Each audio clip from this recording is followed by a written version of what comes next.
우리나라의 한때 아메리칸 드림이라는 말들이 그렇게 회자되었습니다.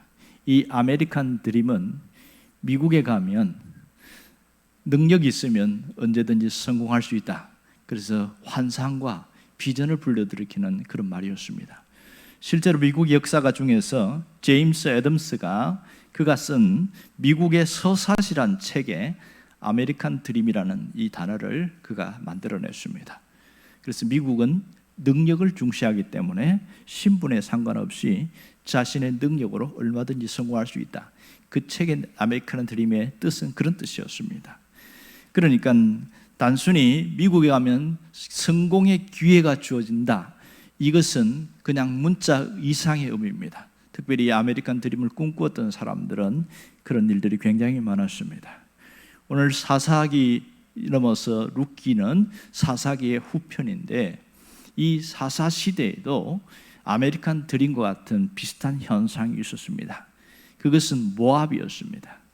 당시에 이스라엘 백성들이 가나안에 들어갈 때에 모두가 다 들어가는 것이 아니었습니다. 요단강을 중심으로 요단강 서편에 두 개의 반지파가 거기에 머물렀습니다. 왜냐하면 그 땅이 너무나 비옥했거든요. 그 지역이 모압 지방이 살고 있는 인접한 곳이었습니다. 그러니까 이 가나안 땅에 간 이스라엘 백성들이 모압 드림에 대한 꿈을 갖고 있었습니다. 그러니까 모압은 땅 자체가 비옥하고 풍요로운 땅이었어요. 그러니 모압에 가면 잘 살 수 있다, 모압에 가면 성공할 수 있다, 그런 환상이 있었던 것 같아요. 그런데 이 이스라엘 지역에 흉년이 왔습니다. 베들레헴에 흉년이 왔을 때에 한 가정이 모압 드림을 향해서 나아갔습니다.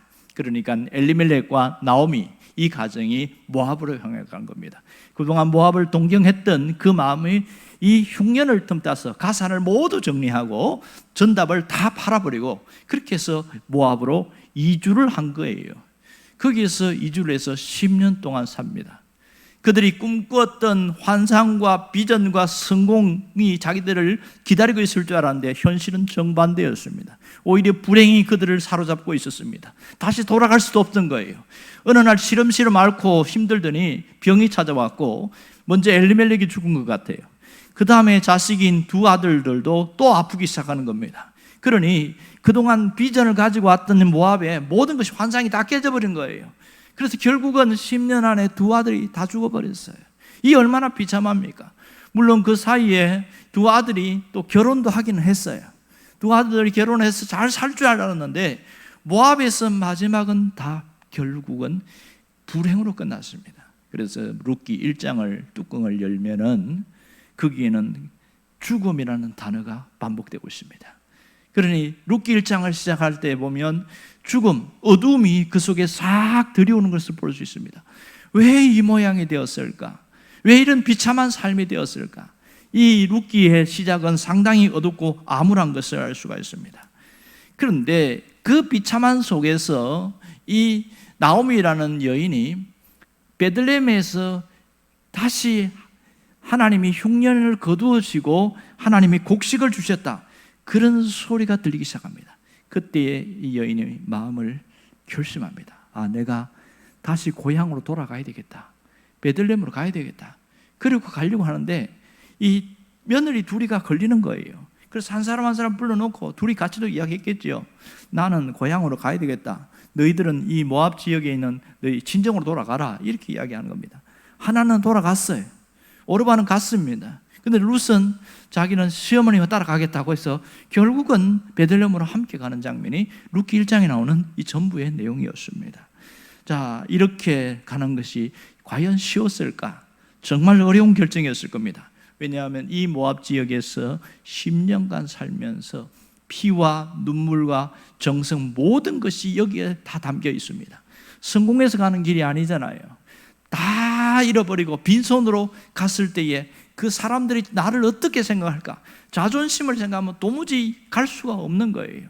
그러니 이 나오미에게는 베들레헴으로 가는 길은 굉장히 힘겹고 어려운 일이었습니다. 무엇보다도 내 마음을 추스리기가 너무 힘든 거예요. 마음이 너무너무 힘들고 괴로운 겁니다. 이 베들레헴으로 가는 것이 내가 정말 잘한 것일까? 여기서 아무것도 없는데 돌아간다고 해서 누가 나를 반겨주지 않을 것이고 나를 뭔가를 누가 줄지도 않을 것인데 어떻게 해야 될까? 이 굉장한 고민과 갈등이 있었어요. 회의감 속에서 이어집니다. 이 두 자부에게 하는 이 얘기를 보면 나오미가 마음이 갈팡질팡하고 있는 걸 알 수 있습니다. 내 마음은 현실은 이 모압이 있어요. 하지만 더 이상 살기가 어려운 때였습니다. 그래서 베들레헴으로 가는데 더 힘들었던 것은 하나님에 대한 회의감이었어요. 내가 이렇게 쫄딱 망한 것은 하나님이 망하게 한 것이다, 이렇게 생각하고 있는 거예요. 하나님에 대한 그 회의감은 그동안 갖고 있는 믿음조차도 바닥나게 만들어버렸다는 겁니다. 그래서 가야 되나 말아야 되나 수도 없이 고민하고 갈등했을 겁니다. 결국은 돌아가요. 돌아가는데 제일 처음에 사람들이 그를 외면한 게 아니라 반겼어요. 이가 이 나오미가 아니냐 이러면서 반겨웠어요. 너무 반갑다고 이야기합니다. 그랬더니 나오미가 뭐라고 그러냐면 나를 나오미라고 부르지 마세요. 나를 마라라고 부르세요. 이렇게 이야기합니다. 나오미라는 뜻은 기쁨이라는 뜻이에요.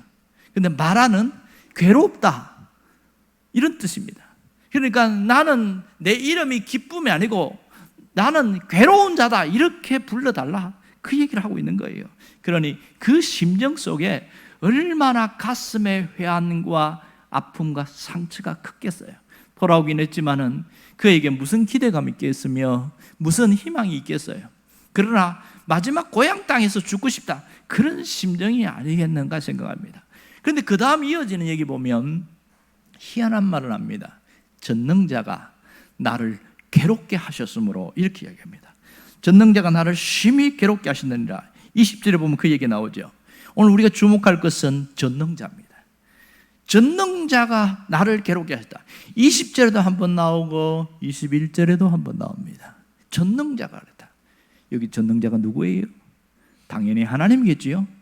그런데 왜 하나님을 전능자라고 표현했을까요? 전능자는 히브리어로 엘샤다이 이런 뜻입니다. 엘샤다이.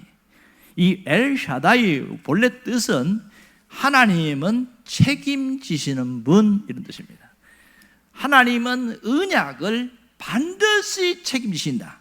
약속하신 것은 반드시 책임진다. 이게 원래 뜻이에요. 그런데 여기에 나오미가 전능자 엘샤다이 말한 것은 삶의 주권자라는 뜻입니다. 거의 같은 뜻이겠지요. 전능자가 나를 괴롭게 했다. 모든 삶의 주권자가 하나님이신데 그분이 나에게 벌을 내리셨다 이렇게 이야기를 하고 있습니다. 여러분, 전능자가 나를 심히 괴롭게 했다는 것은 그 속에 나오미가 하나님에 대해서 얼마나 부정적 감정이 큰가를 알 수가 있습니다. 하나님이 벌을 내리셨다. 자, 가만히 한번 생각해 봅시다. 이 엘리멜렉과 나오미가 베들레헴에서 모압으로 갈 때 하나님의 음성을 듣고 갔어요? 하나님의 지시하심을 듣고 간 거예요? 아니면 자기들 스스로 결정한 거예요? 두 번째가 맞지요. 그리고 그들이 거기에서 망한 게 하나님이 벌을 내리신 겁니까? 자기 삶이 어쩌다가 하나님을 떠나서 나타난 그런 비참한 결과입니까? 여러분, 이 나오미가 왜 전능자가 나를 심히 괴롭게 했다? 왜 이렇게 생각할까요? 이 나오미의 말 속에서 우리가 이 나오미는 하나님에 대해서 어떻게 생각하는지를 잘 알 수가 있습니다. 나오미의 의식 구조는 뭐가 있냐면 율법적 사고로 꽉 차 있습니다. 율법적 사고. 율법적 사고의 기초는 운명론입니다. 운명론. 결국은 아버지가 잘하면 자식이 잘 되고 아버지가 못하면 자식이 망하고 이게 운명론이거든요. 그는 모든 불행의 원인이 하나님께 있다. 율법적 사고로 갇혀있기 때문에 이런 표현을 쓰고 있는 겁니다. 그래서 21절에도 똑같이 얘기합니다. 여호와께서 나를 징벌하셨고 전능자가 나를 괴롭게 하셨거늘 이렇게 말합니다.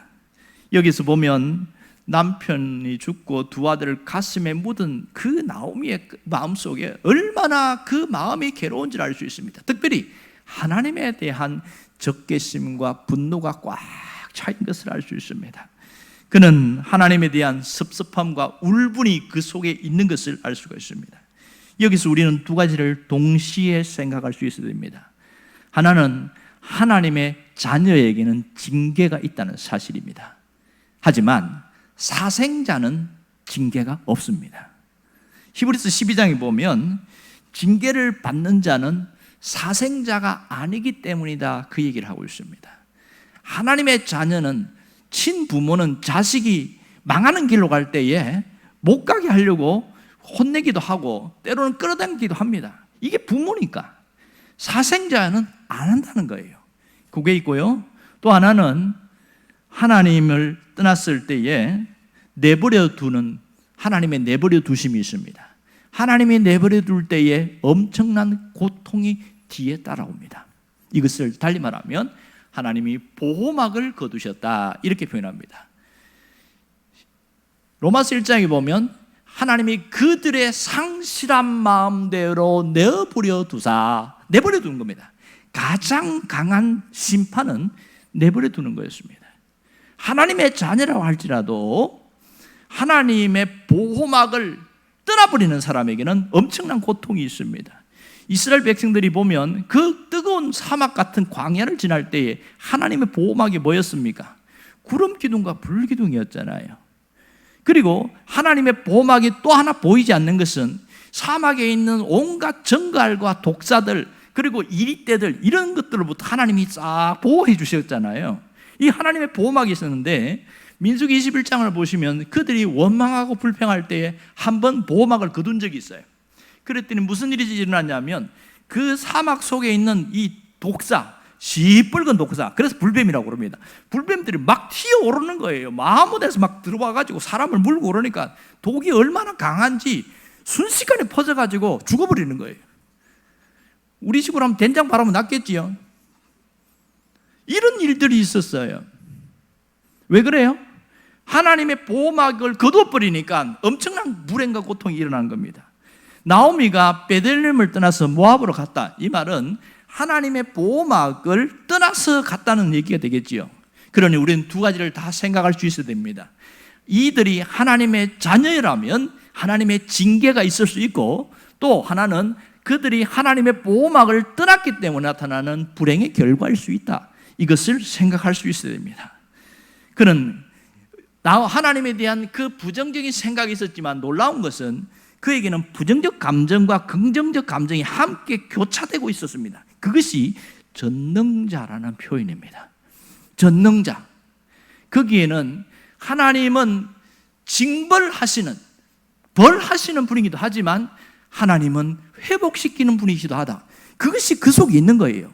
지금 현실의 눈앞에 있는 것은 부정적 감정이 굉장히 큰데 그 속에 있는 신앙으로서는 하나님은 전능자시다, 그 또 그것이 함께 교차되고 있는 것을 볼 수가 있습니다. 나오미가 잘한 게 뭐예요? 그가 베들레헴으로 돌아왔다는 사실입니다. 베들레헴으로 돌아왔다는 거예요. 어떻게 베들레헴에 돌아오게 되었을까? 6절에 보면 돌아오게 된 결정적인 동기가 무엇인지를 보여주고 있습니다. 6절을 보면 그 여인이 모압 지방에서 여호와께서 자기 백성들을 돌보시사 그들에게 양식을 주셨담을 듣고 이 두 며느리와 함께 일어나 모압 지방에서 돌아오려고 했다, 이렇게 이야기합니다. 양식을 주셨다, 흉년의 때가 끝났다, 이런 뜻이잖아요. 아, 내가 가야 되겠구나, 그렇게 결정하고 간 것이죠. 자, 고통 중에서도 이렇게 하나님의 손길을 기대하며 베들레헴으로 향하게 된 것이 나오미의 인생의 대역전극이 벌어졌습니다. 인생의 전환점은 바로 여기에서 시작되었습니다. 모든 것을 잃어버린 창실에서 다시 회복되는 그 회복의 역사는 돌이킬 때에 나타나기 시작한 것이지요. 그는 아무것도 몰랐지만 하나님은 그를 위하여 준비하고 계셨다는 사실입니다. 나오미는 가문의 회복이 일어나기 시작했습니다. 대가 완전히 끊어진 줄 알았는데 룻을 통해서 그의 가문이 계속 이어지게 돼서 자기 자신만 회복된 게 아니라 가문까지 회복되는 엄청난 일들이 이 돌이킴에서부터 일어났다는 사실을 알 수가 있습니다. 오늘 여기서 우리가 깊이 생각이 됩니다. 자, 21절에 보면 여호와께서 내게 돌아오게 하셨다 이렇게 말합니다. 자, 상식적으로 생각해 보세요. 하나님이 돌아오게 했어요? 나오미 스스로 돌아온 거예요? 현실적으로 보면 저기서 이제 흉년이 끝났고 하나님이 양식 주셨구나, 그러면 내가 가야 되겠네 하고 사실은 나오미가 간 거잖아요. 그럼 나오미가 뭐라고 그러냐면 21절에 보면 여호와께서 나를 돌아오게 하셨느냐 이렇게 이야기하고 있단 말이에요. 그럼 이거는 어떻게 받아들이냐? 그러니까 그의 전능자라는 그 표현 속에 부정적 감정과 긍정적 감정이 함께 있다는 것을 잘 알 수 있는 것이지요. 자, 여기에서 자기가 하나님에 대한 극심한 시험에 빠졌다가 그가 다시 일어났다는 것을 알 수 있습니다. 무엇보다도 하나님에 대해서 시험 들면 신앙은 갈수록 무너지게 되어 있습니다. 신앙이 무너지면 삶도 계속 무너집니다. 답이 없어요. 그런데 마음이 강팍한 사람은 하나님이 이기는가 내가 이기는가 한번 해보자, 한번 하나님께 도전장 던지는 사람이 있습니다. 근데 그런 사람 봤어요. 와, 세더라고요. 누가 이길까요? 결론은 여러분이 생각하십시오. 이 나오미는 반대로 자기가 거기에서 일어났다는 사실입니다. 여호와께서 돌아오겠다는 것은 내가 돌이킬 수 있는 이 마음을 하나님이 주셨다고 믿는 것이고, 그 중간에 가다가 다시 모압으로 가자 포기할 수 있는데 끝까지 포기하지 않고 베들레헴 끝까지 갈 수 있게 하건 내 마음을 붙들어 주신 분도 하나님이시고, 중간에 갈 때에 강도나 도적들을 만날 수 있는데 그들로부터 지켜주셨기 때문에 무사히 베들레헴으로 돌아올 수 있었거든요. 이것이 하나님이 돌아오게 하셨다. 여기에서 그의 긍정적인 모습을 볼 수가 있습니다. 자, 뭘 볼 수 있습니까? 수많은 아픔과 슬픔과 고통 가운데 나오미의 삶 속에 개입하시는 하나님을 볼 수가 있는 것이죠. 삶을 주관하시는 그 하나님을 나오미는 깨닫고 있었습니다. 내가 지금 너무 고통스럽고 힘들지만 그럼에도 불구하고 하나님이 나를 안 떠났다는 것을 나오미는 그를 겪고 있습니다. 여기서 우리가 중요한 교훈을 받을 수 있습니다. 그게 뭡니까? 하나님은 우리의 삶의 주권자가 되신다는 사실입니다. 믿습니까? 하나님은 우리의 삶의 주권자가 되십니다. 여러분, 하나님의 내 삶의 주권자가 된다는 것을 믿는다는 것은 눈앞에 힘들고 어렵고 절망적인 상황 속에서도 무너지지 않는 것을 말합니다. 힘들면 힘든 대로, 어려우면 어려운 대로 묵묵히 그 길을 걷는 믿음이 우리에게 필요합니다. 가다 보면 어느 날 그것이 다 벗겨져요. 내 삶에는 안개같이 자욱해서 앞이 안 보이었는데 그 구간을 지나고 나니까 언제 안개가 끼었냐 싶을 정도로 이 은혜의 햇살이 싹 비치는 그런 때가 온단 말이에요. 나오미는 그걸 알고 있었다는 사실입니다. 오늘 우리 주변에도 보면 나오미와 같은 인생을 사는 사람들이 종종 있습니다. 내 마음이 망가졌고 내 삶이 망가졌고 내 몸이 망가졌고 나오미 같이 살아가고 있는 거예요. 나오미 같은 인생이 뭡니까? 기쁨은 사라지고 괴로움만 가득한 삶이 나오미 같은 인생입니다. 그러니 삶의 문제투성이에요. 여기저기 지뢰가 터지기 시작하는데 건강에 문제가 생기고 또 정신적으로 공허하고 신앙적으로 바닥치고 있고 완전히 첩첩삼중으로 이렇게 무너지는 사람들이 굉장히 많습니다. 언제 회복이 일어날까? 이때에 신앙이 좋았던 사람들, 신앙이 돈독했던 사람일수록 무너지면 그 타격이 더 큽니다. 무슨 마음이 드는 줄 아세요? 하나님이 나를 버린 건 아닐까? 그 마음이 자꾸 밀려오기 시작하는 거예요. 근데 그것을 밀어내면 좋으련만 하나님이 나를 외면하셨다, 나를 버리셨다는 마음이 더 커지기 시작합니다. 그때부터 크게 마음에 구멍이 나기 시작합니다. 신앙에 구멍이 나기 시작해요. 하나님이 나를 버렸다는 것은 답이 없어요. 실제로 하나님이 안 버리는데 자기가 느끼는 그 감정이지요. 그러면서 그동안 붙들었던 그 신앙을 놓아버리기 시작합니다. 그동안 믿었던 하나님에 대한 것을 놓아버리기 시작해요. 그럼 놓아버리면 잘 되면 좋겠죠. 오히려 문제는 그렇게 해버린다고 삶이 풀리는 게 아니고 더 안 좋은 일들이 계속 생기는 겁니다. 그거 아시지요? 몸에 병이 있어요. 자기도 알아요. 자꾸 아파요, 어디가. 그런데 병원 가기 싫은 거예요. 왜? 무서우니까. 병원에서 막 주사 맞는 것도 무섭고 칼로 자기 몸을 뚫는 것도 무섭고, 그래서 안 가고 참고 참아. 진통제만 먹고 7년을 견딘 사람이었어요. 도저히 견딜 수 없어서 쓰러져 갖고 병원에 이제 앰뷸런스 타고 갔어요. 그래서 딱 찍어 보니까 아이고, 끝났어. 회복 불능 상태가 돼버린 거예요. 자기가 병원에 대한 두려움 때문에 병을 키운 거예요. 그렇게 갖고 병원에 가셔서 한 달 만에 그만 하늘나라 가신 분이 있습니다. 믿는 사람이에요. 믿는 사람들도 병을 키우면 이렇게 됩니다. 신앙도 마찬가지예요. 하나님에 대해서 부정적인 감정이 훅 들어왔을 때에 그것을 계속 가슴에 품어지면 나중에 무슨 일이 생깁니까? 하나님이라는 것이 보이지 않잖아요. 형상이 없으니까. 그러니까 내 의식 속에서, 내 마음 속에 하나님은 없어. 완전히 밀어내버립니다. 그럴 때에 더 비참하게 되어지는 경우가 있습니다. 더 고통스러운 게. 오늘 이 룻기를 통해서 우리가 나오미의 인생에서 우리를 돌아볼 수 있어야 합니다. 왜 이렇게 잘못되었을까? 사실은 내가 해야 할 것을 하지 않아서 오는 고통이 있고, 하지 말아야 할 것을 했을 때 오는 고통이 있습니다. 학생들이 공부를 해야 할 때 공부를 하지 않으면 고통이 찾아옵니다. 대학을 진학을 하려야 되는데 진학을 못합니다. 뭔가 좋은 기업체에 들어가야 되는데 자기 자격증을 못 땄어요. 공부할 그 시간에 놀았어요. 그러니까 못 가는 거예요. 이게 현실이에요.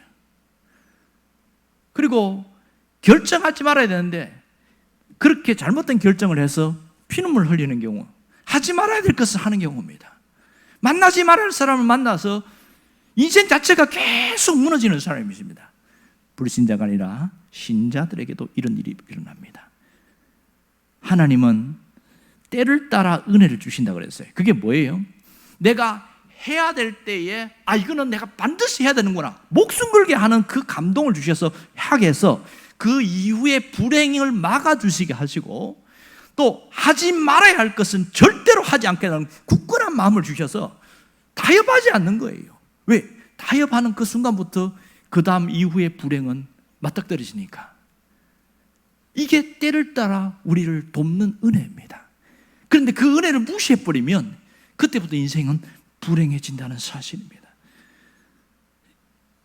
오늘 우리가 더 이상 불행해지지 않고 다시 나오미와 같은 이 놀라운 은혜의 역사가 일어나려면 어떻게 해야 될까요?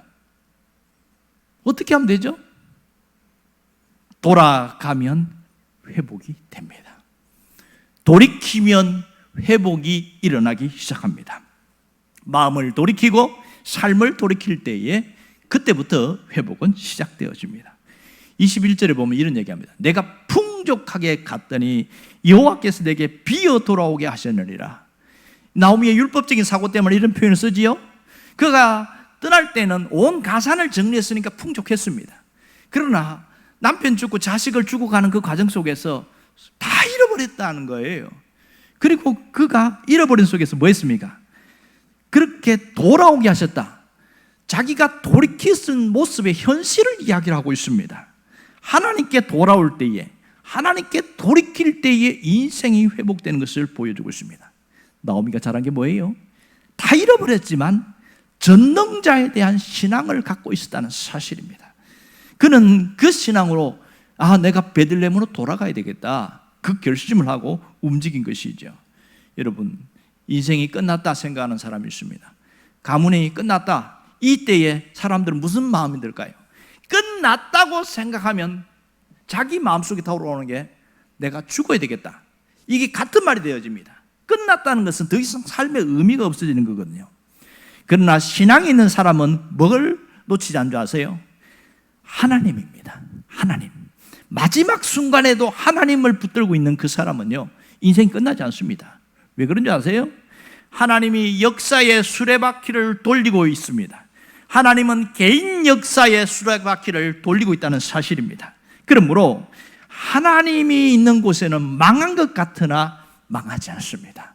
완전히 무너진 것 같으나 무너지지 않습니다. 바닥친 그곳에서 다시 비상하게 되는 놀라운 역사가 일어나게 된다는 것이죠. 그러므로 신앙이 있는 것이 얼마나 중요한 것인지 모릅니다. 분명히 기억할 것은 끝날 때까지는 끝난 게 아니라는 것을 알아야 됩니다. 유명한 말 아시죠? 끝날 때까지는 끝난 것이 아니다. 누가 한 말이에요? 미국의 유명한 야구 선수 요기 베라가 한 말입니다. 야구를 하면서 그는 입시적인 사람인데, 이 요기 베라가 야구가 9회 말 끝날 때까지 끝난 게 아니더라는 거예요. 지금 굉장히 결과가 안 좋은데 포기하지 않으니까 대역전극이 벌어지더라. 그 얘기를 하는 겁니다. 그것은 그는 자기의 야구 인생에서 그의 끝날 때까지 끝난 것 아니다. 그것이 얼마나 유명하게 회자되는지 모릅니다. 여러분, 하나님께는 말이에요, 인간의 끝이 하나님의 시작인 것을 알아야 됩니다. 인간의 끝이 하나님이 시작입니다. 아, 나는 끝났구나. 그러면서 손을 놓기 시작하고 주를 바라볼 때에 그때부터 하나님이 역사하셔요. 여러분, 하나님은 아직이라고 말씀하시는데 나는 끝이다 이렇게 말하는 사람은 하나님보다 앞서는 사람이요, 하나님보다 더 뛰어나려고 하는 사람입니다. 하나님이 아직이라고 말할 때는 끝난 게 결코 아닌 거예요. 하나님이 끝이라고 해야 비로소 끝난 거예요. 여러분, 하나님이 아직 이렇게 말하는데 아, 나는 끝났어, 그런 말이 없기를 바랍니다. 어떻게 하는 것이 하나님이 말씀하신 것을 받아들이는 걸까요? 그렇게 어려운 게 아니지요. 하나님을 믿으면 됩니다. 굉장히 싱겁지요. 하나님을 믿으면 됩니다. 아브라함이 75세에 하나님으로부터 너는 내가 원하는 땅으로 가라, 그래서 이 가나안 땅에 오잖아요. 그런데 그 아브라함이 하나님이 지시하심을 따라서 가나안까지 왔어요. 그럼 하나님을 제대로 믿은 때는 언제였을까? 하나님을 제대로 믿은 때는 창세기 15장에 나옵니다. 창세기 12장부터 아브라함이 출발해서 온갖 고생 오잖아요. 15장 6절에 뭐라고 그러냐면 아브라함이 여호와를 믿으니 여호와께서 이를 그의 의로 여기셨다. 지금 아브라함의 가장 심각한 문제는 자식이 없는 거였어요. 내가 자식 줄게 그랬어요. 하나님 자식 준다니까 할렐루야네, 아멘하고 믿었어요. 그런데 10년이 지나도 자식을 주지 않았습니다. 그래서 안 되나 보다, 내가 하나님 믿고 왔는데 안 되나 보다 해서 자기 종 엘리에셀이라는 종을 이제 상속자로 이렇게 세워서 가려고 했어요. 그때 하나님이 나타난 거예요. 아브라함아. 그래서 하나님이 퍼포먼스라는데 별들을 보여주면서 너의 후손을 이렇게 크게 할 거다. 믿어지겠어요? 자식이 한 명도 없는데. 그랬더니 이제 전 자식을 낳을 수도 없고 그러니까 내 종을 통해서, 신실한 종을 통해서 그렇게 후사를 이어가려고 합니다. 그렇게 하니까 아니야, 너의 후사를 통해서 내가 이렇게 할 거야. 딱 그 한마디에 아브라함이 하나님을 믿으니 이렇게 이야기했어요. 히브리서에도 보면 아브라함이 하나님을 믿으니, 이 말은 단순히 그냥 믿으면 좋겠다 이런 게 아니라 확고한 믿음입니다. 아멘입니까? 하나님을 믿으니 그 순간부터 그는 의심하지 않았어요. 그런데요, 하나님을 온전히 믿지 않았다는 것을 어떻게 알 수 있냐? 마음에 불안이 찾아오는 사람. 하나님을 믿었는데 여전히 불안해. 하나님을 믿었는데 여전히 근심이 생겨요. 하나님을 믿었는데 여전히 두려움이 생겨. 이 사람 하나님 믿었어요, 안 믿었어요? 안 믿은 거죠. 예수님도 그런 얘기 하잖아요. 뭐라고 그러냐면 요한복음 14장 1절에 보면 너희 마음에 근심하지 말라, 하나님을 믿으니 나를 믿으라, 이렇게 하겠어요. 하나님을 진짜 믿으면 근심이 안 찾아옵니다. 하나님을 제대로 믿으면 불안하지 않습니다. 하나님을 온전히 믿으면 두려워하지 않습니다. 그러나 내가 하나님을 믿는다고 하면서도 여전히 근심하고 있고 여전히 걱정하고 있고 여전히 불안에 떨고 있고 두려워한다면 그건 믿은 게 아니에요. 믿으려고 애쓰는 것이지 믿은 게 아니래요. 진짜 믿을 수 있기를 바랍니다. 제대로 믿을 때 역사가 일어납니다. 누가 그렇게 했어요? 나오미는 그걸 믿은 거예요. 다 망가졌고 무너졌고 다 끝났지만은 하나님을 믿겠다고, 그 돌아온 그 결단 속에 하나님을 믿겠다는 그 신앙이 있었습니다. 이런 자 하나님 어떻게 하시는지 아세요? 책임지십니다. 하나님이 책임지셔요. 하나님은 자기 백성을 돌보시고 책임지는 것이 분명합니다. 누구에게? 하나님께 돌아온 자에게 하나님이 책임지십니다. 룻기에는 하나님의 책임지심이 계속 반복되고 있어요. 1장에서 시작해서 마지막 4장까지 이 책임이라는 단어가 계속 이어지고 있습니다. 룻이 가서 밭에 갔더니 하나님이 어떤 한 사람을 만나게 해갖고 양식을 책임지게 하시고, 그리고 이 마지막 4장에 이어진 보면 가문을 책임지게끔 하고, 끊임없이 하나님의 책임지심이 룻기에 있습니다. 왜 이걸 보여줄까요? 내 인생이 나오미 같이 힘들었다면 룻기를 통하여 하나님을 보라는 거예요. 하나님이 어떻게 역사하는지를 보라는 겁니다. 하나님이 책임지신다는 것을 단순한 단어로 보지 말고 그것이 삶으로 받아들여져야 달라져요. 어떻게 되는지 아세요? 돌이키기 시작하는 거예요. 마음을 돌이키고 삶을 돌이키기 시작하는 겁니다. 내 중심이 하나님께로 향하기 시작하는 거예요. 내 마음이 하나님께로 향하기 시작해요. 내 삶이 온전히 하나님께로 향하기 시작하는 거예요. 이렇게 책임지심이 확고하게 믿어지는 사람은요, 마음이 달라져요. 눈앞에 있는 돈 없는 것이 보이는 것이 아니라 하나님을 보게 됩니다. 하나님이 이루실 걸 보게 되는 겁니다. 내가 자식이 아프고 가정이 어려운 것이 그것만 보이는 것이 아니라 하나님이 보입니다. 여러분, 현실이 보이기 시작하고 현실에 집중하면 점점 마음이 좁아지기 시작합니다. 너무 좁아져요. 옆에 돌아볼 여유가 없을 만큼 좁아집니다. 하지만 하나님이 보이기 시작하는 사람은 마음이 넓어지기 시작해요. 그리고 현실은 절망적인데 기대감을 가져요. 하나님은 그가 가진 마음대로, 그가 믿는 대로 역사한다는 사실입니다. 이게 신앙의 놀라운 비밀입니다. 절망하면 절망한 대로 무너지고요, 하나님에 대한 소망을 가지면 소망을 가진 대로 하나님 그대로 이루십니다. 이 책임지시는 하나님을, 여러분의 하나님을 믿을 수 있기를 바랍니다. 이럴 때 주시는 하나님의 놀라운 축복이 있습니다. 그게 뭔지 아세요? 인생의 풍년이에요. 인생의 풍년은 돌아옵니다. 인생의 풍년은 반드시 찾아온다는 사실입니다. 22절을 다 같이 읽어봅시다. 나오미가 모압 지방에서 그의 며느리 룻과 함께 돌아왔는데 그들이 보리 추수 시작할 때에 베들레헴에 이르렀더라. 그들이 모압에서 그냥 돌아왔는데 그 시기가, 타이밍이 기가 막힌 거예요. 보리 추수를 시작할 때라는 거예요. 이게 놀라운 은혜입니다. 여러분, 보리 추수를 시작할 때니까 먹을 걱정 때문에 고민하면서 사람들에게 막 빌리고 다니고 안 해도 되는 거예요. 왜냐하면 당시의 고아나 과부에게는 보리 추수할 때에 요 가장자리에 남겨두게 돼 있어요. 그리고 추수를 하다가 떨어졌잖아요. 절대로 죽지 않습니다. 그들이 와서 양식을 삼으라고. 보리 추수할 때, 이게 놀라운 하나님의 드라마입니다. 하나님이 마련하신 무대가 바로 이때예요. 기가 막힌 타이밍 아닙니까? 돌아왔더니 하나님이 이렇게 하셨어요. 인생의 풍년이 바로 여기에 있습니다. 보리 추수를 시작할 때에 은혜가 주어진다는 사실입니다. 여러분, 우리의 인생에 풍년이 온다는 것을 잘못 이해하는 사람은 이렇게 합니다.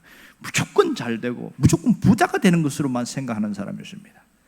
무조건 잘 되고 부자만 되면요, 오히려 하나님 멀어집니다. 여기서 말하는 인생의 풍년은 하나님 안에서 잘 되고 하나님을 높여드리는 잘됨, 그것을 말합니다. 다시 말해서 온전한 회복을 이야기를 하고 있는 거예요. 전 인격적인 회복이요, 전인 치유적인 회복이요, 전 삶적인 회복의 역사입니다. 그러니 하나님을 믿으면서 하나님에 대해서는 더 잘하는데 내 삶은 계속 풀리는 거예요. 열리고 있는 거예요. 이 희망의 문이 계속 열리는 겁니다. 막힌 것 같은데 그 구간만 지나니까 다시 뚫리고, 얼마나 좋습니까? 여러분 인생에는 반드시 풍년이 찾아옵니다. 하나님을 붙들 때에, 하나님을 향할 때에 하나님의 역사는 지금도 나타납니다. 여러분의 그 주인공이 되기를 주의 이름으로 축원합니다. 기도하겠습니다.